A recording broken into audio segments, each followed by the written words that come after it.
Hello friends, welcome back to the my new video guys and my YouTube channel guys. Today friends, we are going to upload guys Infinix phone setting guys, and today video title guys Infinix phone ultra power saving guy, how can we turn off it.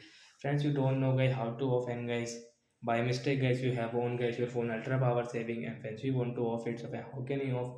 Today friends I will show you, I will tell you guys. So first of all guys, go and subscribe the channel guys, click the bell icon, like the video. So first of all guys, you will have to unlock your phone. First of all guys, we will unlock guys. So as you have guys your pattern lock, I have, so I will draw guys my pattern guys.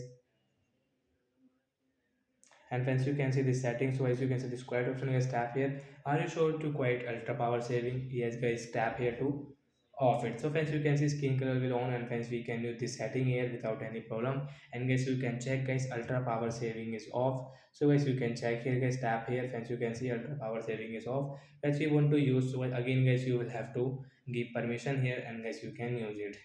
So like that guys, we can off it guys. So that's it guys, thanks for watching the video, bye guys.